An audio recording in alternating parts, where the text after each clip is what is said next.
మేమేం permission cancel చేయలేదండి, permission cancel చేయలేదు. మేము అసలు వెహికల్ షాప్ నే టచ్ చేయలేదు, మేము ఓన్లీ వెహికల్స్ టచ్ చేస్తున్నాం. అన్నెసరీగా అతను మా మీద చెప్తున్నాం, కానీ అసలు మేము కనీసం మేము ఫుట్పాత్ ఎక్కామా? అంటే వన్ మోర్ సార్, ఇక్కడ ఏదైనా షాపు భారీ ఎత్తున నడుస్తుంది, సో దానికి జీహెచ్ఎంసీ నుంచి ఎలాంటి మినిమం పర్మిషన్స్ లేకుండా కూడా నడిపిస్తున్నారు. డైలీ ఒక టర్న్ ఓవర్ చేస్తున్నారు, దాదాపు మంత్లో వచ్చేసి 5 lakhs టర్న్ ఓవర్ దాకా ఉంటుందని ఆమె చెప్తున్నారు. సో రెండు వాటిపై జీహెచ్ఎంసీ కూడా చర్యలు తీసుకోవాలి కదా, అంటే తీసుకోవాలండి. ఆల్రెడీ మా తరఫు నుంచి కూడా మేము అది ఆల్రెడీ మా డీసీపీ గారు అది కూడా ఆల్ ఫుట్పాత్ ఆక్యుపైర్స్ అన్ని కూడా మేము రికార్డ్ మెయింటైన్ చేస్తున్నాము. తమరు అన్నట్టు జీహెచ్ఎంసీకి లెటర్ పెడుతున్నాము, కంబైన్ ఆపరేషన్ అని తీపేస్తాం ట్రై చేస్తున్నాం.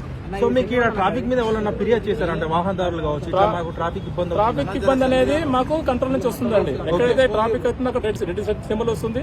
మాకు ఫిర్యాదు చేయకుండా మా లిమిట్స్ కాబట్టి మేము ఖచ్చితంగా అక్కడ అప్రోచ్ అవుతాం. యూట్యూబ్ ఛానల్ వల్ల పబ్లిక్ గ్యాదరింగ్ అవుతున్నారు. ఇప్పుడు మీరు చూడండి, ఈ ఫుట్పాత్ అంతా ఇలా నిలబడ్డారు. పబ్లిక్ గ్యాదరింగ్ అవడం వల్ల ట్రాఫిక్ జామ్ అవుతుంది.